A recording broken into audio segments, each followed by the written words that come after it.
जी हां, महाराष्ट्र की सियासत में पवार का पावर गेम जारी है।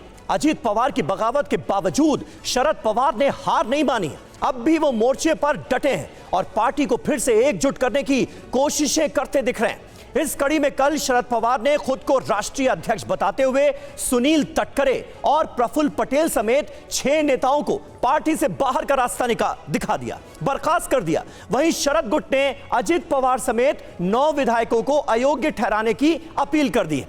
नए प्रभारी भी नियुक्त किए जा रहे हैं। वहीं अजित पवार गुट भी जवाबी कार्रवाई कर रहा है। जयंत पाटिल को महाराष्ट्र एनसीपी अध्यक्ष पद से हटा दिया गया है, तो सुनील तटकरे को नया प्रदेश अध्यक्ष नियुक्त कर दिया गया है। यानी तलवारें दोनों गुटों के बीच खिंच चुकी हैं। रवि।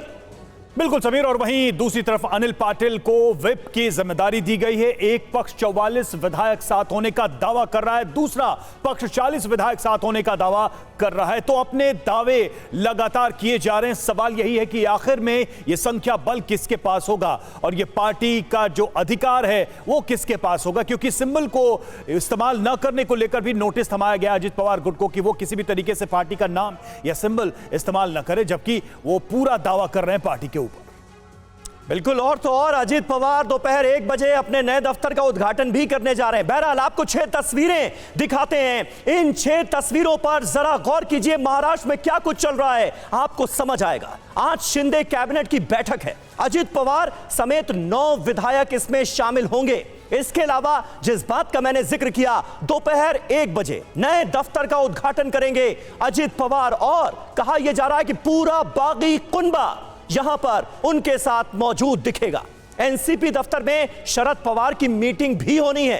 यानी शरद पवार जिस तरह से अपनी रैली में वो दमखम दिखाते हुए नजर आए, उसके बाद पहला मौका होगा जब एनसीपी दफ्तर वो पहुंचेंगे और यहां पर अपने समर्थक विधायकों के साथ करेंगे मीटिंग।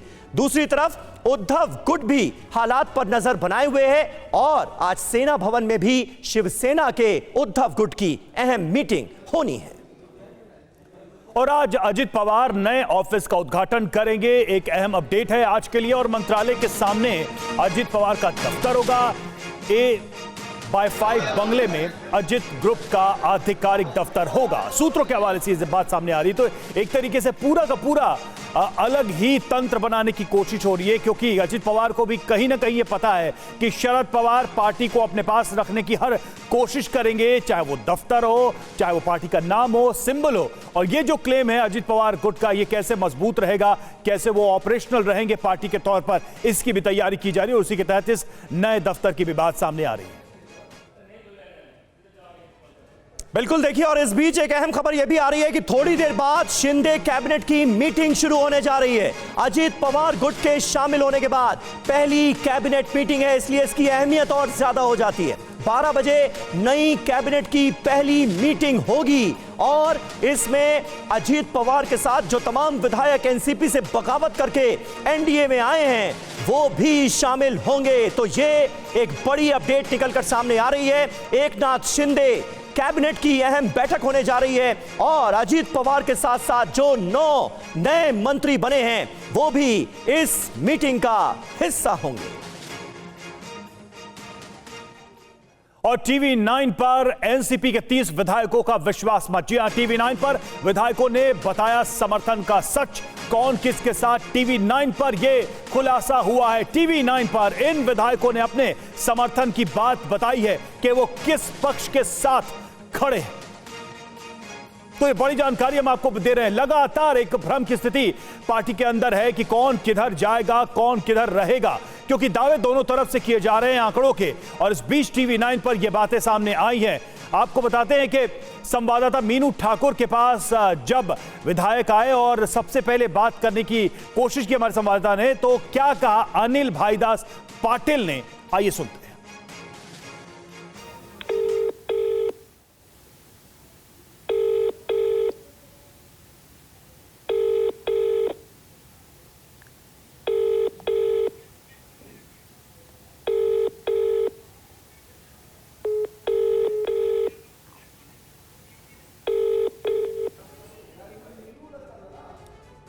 तो देखिए घंटी बजती रही लेकिन विधायक महोदय ने फोन नहीं उठाया। बहरहाल मीने ने एनसीपी विधायक राजेंद्र भास्कर राव शिंगड़े से भी बात करने की कोशिश की। अंजाम क्या हुआ देखिए।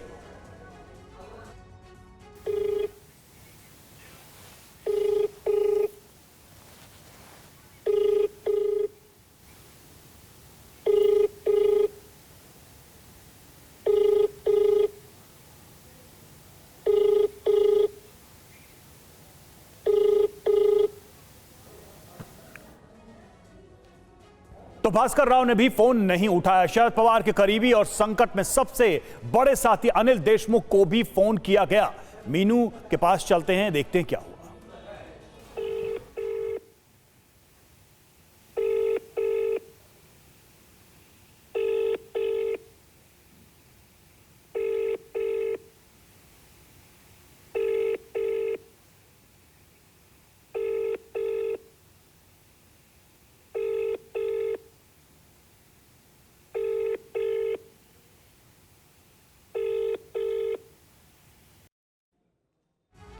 तो देखिए विधायक पत्ते खोलने के लिए तैयार नजर आ नहीं रहे हैं। एक और विधायक कारे मोरे राजू माणिक राव से मीनू ठाकुर ने जब बात करने की कोशिश की तो क्या हुआ देखिए।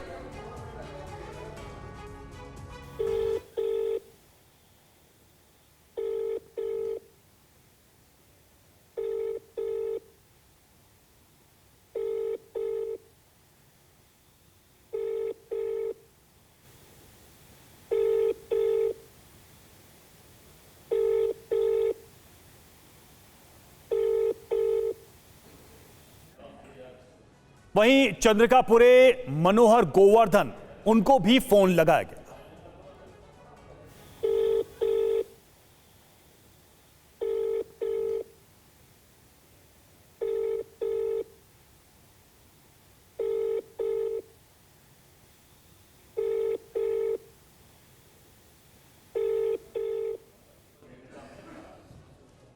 और एनसीपी विधायक दीपक प्रहलाद किस पवार की तरफ हैं, आइए देखते हैं। हेलो दीपक प्रहलाद जी, मीनू बात कर रही हूँ टीवी 9 भारतवर्ष से। हेलो, आवाज आ रही है सर? हेलो सर, अभी हाँ सर, अभी बस आपका रिएक्शन नहीं, बस एक सवाल पूछना था छोटा सा। सर सवाल नहीं, रिएक्शन नहीं है सर, बस एक सवाल पूछना है छोटा सा कि आप अजीत पवार के समर्थन में हैं या फिर शरद पवार के समर्थन में हैं? अजीत पवार के समर्थन में हैं। हाँ। ठीक है सर। तो देखिए कुल मिलाकर जब विधायकों से बातचीत करने की कोशिश की जा रही है, वो 30 विधायक जिनके बारे में कहा जा रहा है कि वो अजीत पवार के साथ हैं, विधायक पत्ते खोलने के लिए तैयार नहीं हैं अपने। महेश तापसे प्रवक्ता हैं एनसीपी के, अब ये कहना पड़ेगा कि शरद पवार गुट के हैं, वो हमारे साथ मौजूद हैं। शिवम त्यागी राष्ट्रीय प्रवक्ता भारतीय जनता पार्टी के, वो थोड़ी देर में हमारे साथ जुड़ेंगे। संदीप सोनवलकर वरिष्ठ पत्रकार हैं, वो हमारे साथ मौजूद हैं। और मेरे सहयोगी गौरव अग्रवाल भी मुझे नजर आ रहे हैं। लेकिन सबसे पहले महेश तापसे जी, जो कि एनसीपी के प्रवक्ता हैं। महेश जी, क्या आपको तस्वीर उभरती हुई नजर आ रही है? क्योंकि दोनों ही गुट अपना अपना दम दिखाने की कोशिश कर रहे हैं। अजीत पवार की पूरी कोशिश है कि वो ये साबित कर दें कि असली एनसीपी और असली एनसीपी के नेता वही हैं। देखिए, दोनों गुट को अपनी शक्ति दिखाने की जरूरत नहीं है। हमें पता है अपनी शक्ति क्या है। हमारी शक्ति पवार साहब है, जिन्होंने इस शक्ति को छोड़ के अदृश्य शक्ति मतलब भाजपा के साथ हाथ मिलाया। उन्हें अपनी ताकत दिखाने की आवश्यकता है और हमारी पूरी शुभकामनाएं दादा और उन सभी मंत्रियों के साथ है। लेकिन मैं आपको विश्वास दिलाता हूं कि पूरी महाराष्ट्र की जनता, कार्यकर्ता, तालुका अध्यक्ष, जिला अध्यक्ष और बहुत सारे विधायक और सांसद ये पवार साहब के साथ है। नहीं महेश जी, लेकिन पार्टी में अंदर ही अंदर इतना बड़ा असंतोष पनप रहा था, उसकी भनक तक नहीं लगी आप लोगों को? पॉलिटिकल पार्टी आइडियोलॉजी पे चलती है। हमारी आइडियोलॉजी बीजेपी से विभक्त है। 2014 में भी हमको ऑफर थी, हमने उनके साथ नहीं गए। 2019 में भी हमको ऑफर थी, हम बीजेपी के साथ नहीं गए। और 2024 के चुनाव के दृष्टिकोण से देश में एक विपक्ष का बहुत बड़ा मोर्चा, महाराष्ट्र महाविकास आघाड़ी का गठबंधन, ये पवार साहब के नेतृत्व में बढ़ रहा है। और इसीलिए जो बड़ी चीजें उस पर हम फोकस करके हुए आज, ठीक है, कुछ 9 विधायकों ने मंत्री पद की शपथ ग्रहण की है, उनको हमारी शुभकामनाएं। लेकिन ये पार्टी का डिसीजन नहीं है। पार्टी का डिसीजन जनता नहीं, को तापसे जी, प्रफुल्ल पटेल को आपने सुना होगा, वो एक बड़ी महत्वपूर्ण बात कहते हुए नजर आ रहे हैं। वो कह रहे हैं एमवीए का ये जो गठबंधन था ना, जिस तरह से एनसीपी, कांग्रेस, शिवसेना साथ आए सरकार बनाने के लिए, वो कह रहे हैं सिर्फ और सिर्फ बीजेपी से दुश्मनी निकालने का गठबंधन था, ये नेचुरल अलायंस नहीं था। यानी गुस्सा कहीं ना कहीं बहुत पहले से पनप रहा था। देखिए, प्रफुल्ल पटेल जी पार्टी के उपाध्यक्ष थे, कुछ दिन पहले वो कार्यकारी अध्यक्ष बने जी। लेकिन कार्यकारी अध्यक्ष का दर्जा ये अध्यक्ष के ऊपर नहीं होता। कल उन्होंने साफ किया कि पवार साहब ही अध्यक्ष हैं, वो पवार साहब को ही अध्यक्ष मानते हैं। तो अब कोई भी हायरार्की है किसी ऑर्गेनाइजेशन की, उस ऑफिस की हायरार्की में या उस ऑर्गेनाइजेशन की हायरार्की में सर्वोच्च अधिकार किसको है, तो अध्यक्ष को है, और अध्यक्ष हमारे शरद चंद्र पवार साहब है। ठीक है, पवार साहब ने ये देखिए अभी तो दावे दोनों तरफ से किए जा रहे हैं। आपने किया, उधर तो दफ्तर खोलने की आज तैयारी है। हमारे साथ राजीव जुड़े हुए हैं। राजीव, जिस तरह से डेवलपमेंट हो रहा है, आज एक स्थिति बहुत साफ नजर आ रही है। राजीव, आप सुन रहे हो अगर मेरी आवाज, एक स्थिति बहुत दिख रही है साफ कि अजित पवार आज नए दफ्तर का उद्घाटन करेंगे और अपने गुट की जो पार्टी का जो अपना गुट है उसको वहीं से ऑपरेट करेंगे। मतलब ये तो बहुत स्पष्ट हो गया कि अब दफ्तर भी अलग होंगे, अब नेता भी अलग होंगे और कुर्सी पर अपने अपने दावे होंगे।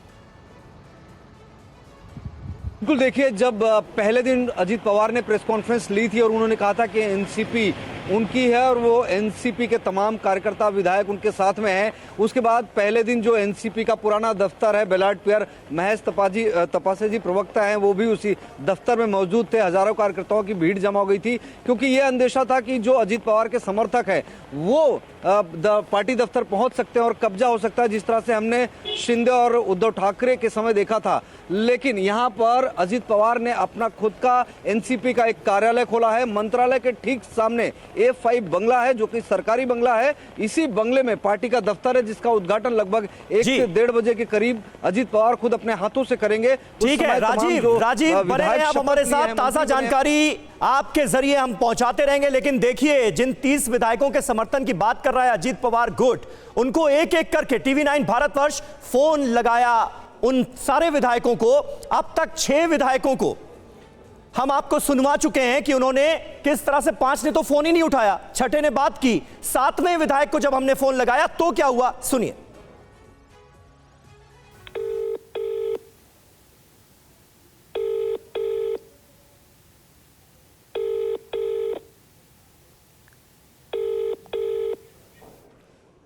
तो देखा आपने, 7वें विधायक को भी हमने फोन लगाया लेकिन फोन नहीं उठाया गया। अब आइए देखते हैं जब 8वें विधायक को फोन किया गया तब क्या हुआ।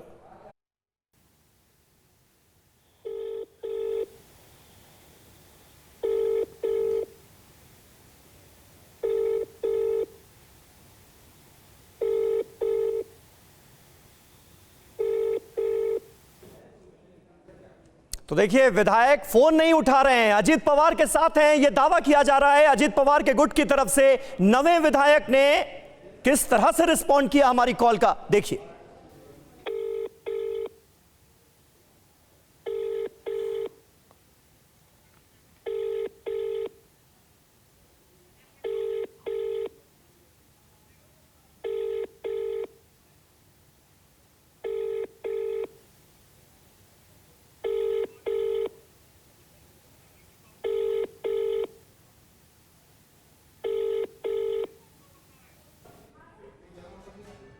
फिर 10वें विधायक को भी फोन लगाया गया। आइए देखते हैं हुआ क्या। तुमच्याद्वारे डायल केला गेलेला नंबर ह्या वेळेस व्यस्त आहे, कृपया थोड्या वेळाने प्रयत्न करा। तो देखिए, राजीव हमारे सहयोगी हमारे साथ मौजूद हैं। राजीव, जिन 30 विधायकों को अजित पवार के साथ माना जा रहा है, उनको जब एक एक करके फोन लगाया गया, साफ तौर पर एक बात तो नजर आ रही है कि विधायकों के मन में शंकाएं, आशंकाएं बहुत ज्यादा हैं। कब क्या हो जाए कोई भरोसा है नहीं। ऐसे में इनका ये रुख बता क्या रहा है। और विधायकों को जब हमने फोन लगाया, वो भी बातचीत हम थोड़ी देर में सुनाएंगे, लेकिन राजीव एक कमेंट आपका।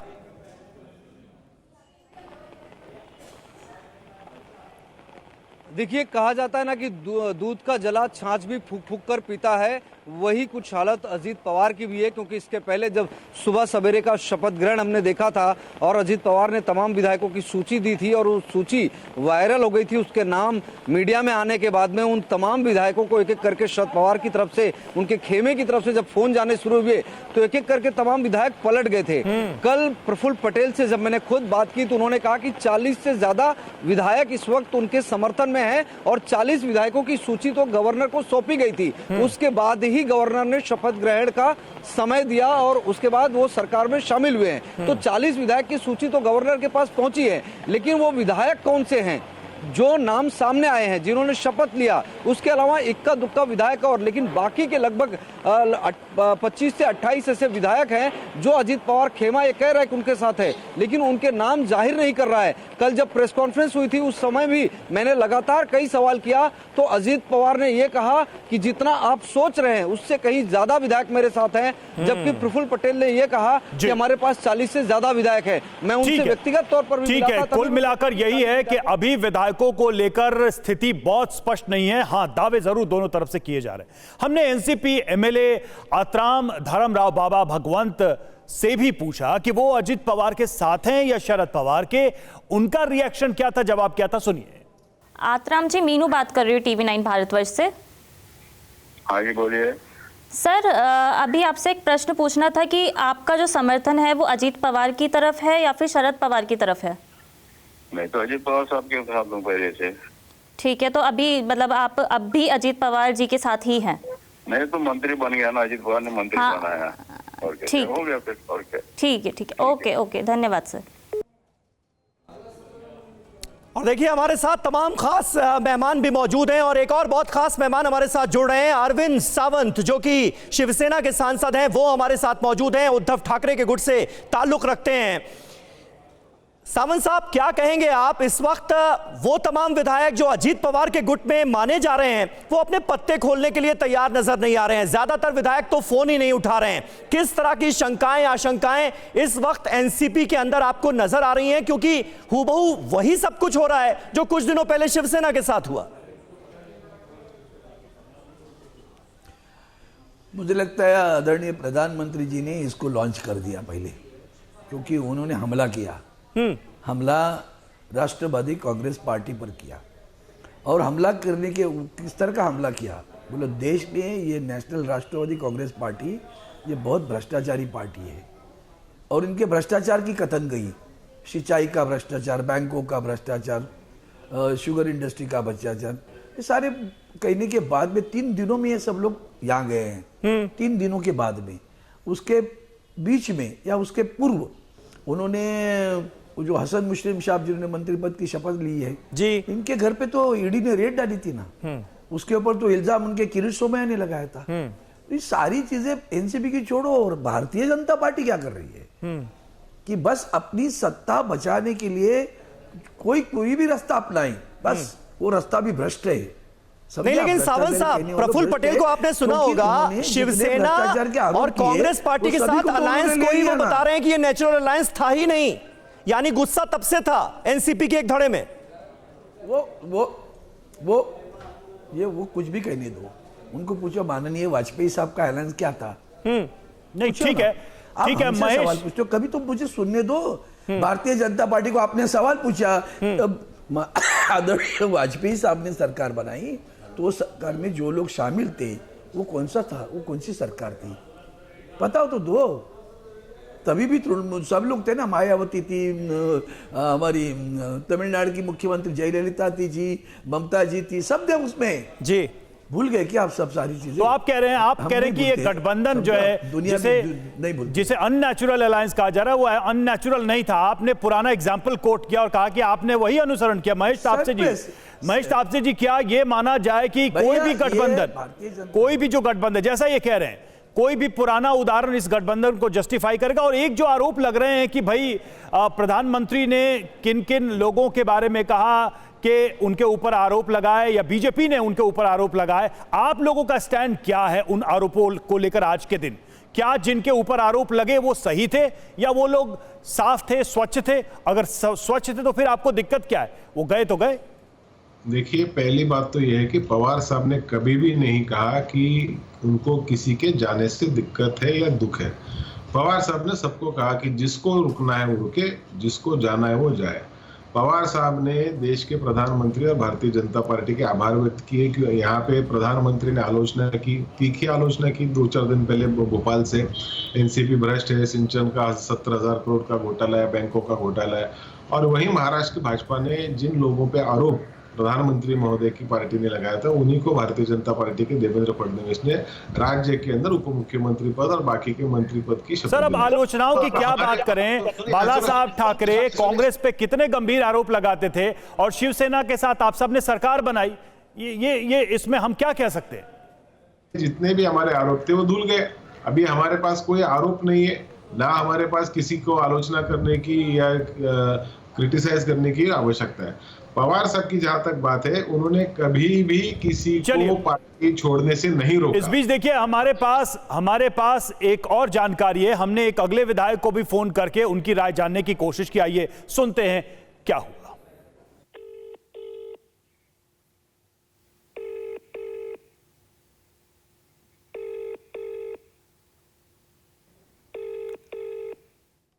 तो 13वें विधायक को ही हमने फोन लगाया था, इन्होंने भी फोन नहीं उठाया। अगले विधायक ने हमारी कॉल को कैसे रिस्पॉन्ड किया, देखिए।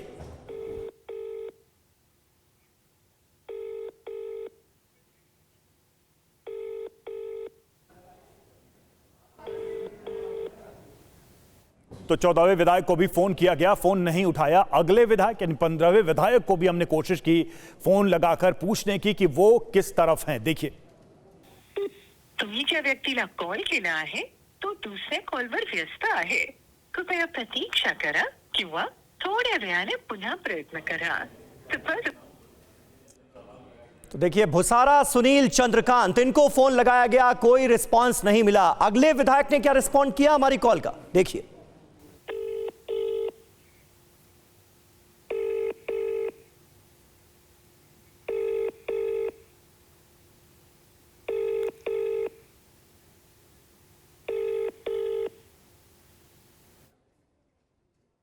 और अगले विधायक अदिति सुनील को भी फोन किया गया। आइए देखते हैं क्या हुआ। डायल केलेला नंबर सध्या व्यस्त आहे. कृपया थोड्या वेळानंतर पुन्हा प्रयत्न करा. आपके द्वारा डायल किया गया नंबर अभी व्यस्त है. कृपया कुछ समय पश्चात प्रयास करें.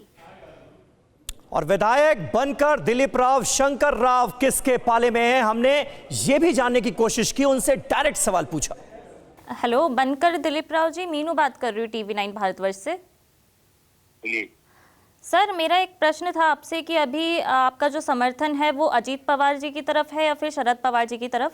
हम राष्ट्रवादी कांग्रेस पार्टी के साथ में जुड़े हुए हैं। हाँ जी सर। हाँ, राष्ट्रवादी कांग्रेस पार्टी नहीं तो समर्थन दे। हाँ सर, ये एनसीपी के साथ आपका समर्थन है, लेकिन अभी आपका जो समर्थन है, जो महाराष्ट्र में भी घमासान चल रहा है, उसको लेकर आपका जो समर्थन है वो अजीत पवार जी की तरफ है या फिर शरद पवार जी की तरफ है? अभी वो तो इसके अंदर हुई ना सर, जो अपना काम करने के लिए तहसील में है। हाँ हाँ, तो अजीत पवार के साथ में है। ठीक है सर, ओके। अभी आपका समर्थन अजीत पवार जी के साथ है। ये तुम जो कर रहे हैं ना, शरद पवार अजीत पवार ऐसा कुछ सब एक ही है। तुम अलग अलग कर रहे हैं सब, ये मीडिया वाले। जो एनसीपी और घड़ी एक ही है, साथ में हम चुन के आए बराबर। अभी जो हमारा काम करना है हमको, या तहसील के अंदर, जिले के अंदर, तो सरकार से कोई निधि मिलता है तो उसके लिए समर्थन देना पड़ता है। हाँ, तो सर नहीं, आपका जो क्लियर स्टैंड है, मतलब अभी आप जो सरकार के अंदर रहना चाहिए, सरकार के अंदर रह के जो तहसील के काम है वो काम होना चाहिए। अभी आपने बोला कि आपका समर्थन अजीत पवार जी की तरफ है, तो मैंने बोला ना। हाँ, दो बात जो तुम घुमा फिरा के करते हैं ना, हमने क्या बोला, एनसीपी और घड़ी, शरद पवार और अजीत पवार सब एक ही है। लेकिन अजीत पवार यहाँ महाराष्ट्र में काम करते, पवार सब देश में काम करते। लेकिन सर अभी ये देखने के लिए तो नहीं मिल रहा, क्योंकि शरद पवार जी ने साफ बोल दिया है कि प्रेस कॉन्फ्रेंस में। वो बराबर है। वो जो बोल रहे हैं ना, देश के अंदर क्या होगा, लेकिन महाराष्ट्र के अंदर है ना, जितना नासिक जिले के एमएलए है वो सब साथ में है। यहाँ के जो गार्डियन मिनिस्टर थे वो भी है। यहाँ लोगों को काम करना पड़ता है ना। अभी शरद तो देखिए, बनकर दिलीप राव खुलकर यह इजहार करते हुए नजर आए कि वो अजीत पवार के साथ हैं, लेकिन शरद पवार के खिलाफ जाहिर है एक लफ्ज बोलने के लिए तैयार नहीं है। अरविंद सावंत साहब, आपको नहीं लग रहा कि पटकथा कहानी बिल्कुल वही है, सिर्फ किरदार बदल गए? क्या यह माना जाए कि जो संकट बतौर पार्टी शिवसेना पर आया, अब वही संकट एनसीपी के सामने मुंह बाए खड़ा है? पार्टी छिनने का खतरा है शरद पवार के लिए। पहली बात ऐसी है, आप मुझे बिठाकर 10 जगह घूमना है तो बंद कर दिए, नहीं तो ये तो 1 to 1 कर लिए पूरा। आपने पहला सवाल पूछा था ना, तो उनको पूछो मुफ्ती अहमद सैयद के साथ भी बैठे थे, तब कौन सी विचारधारा थी?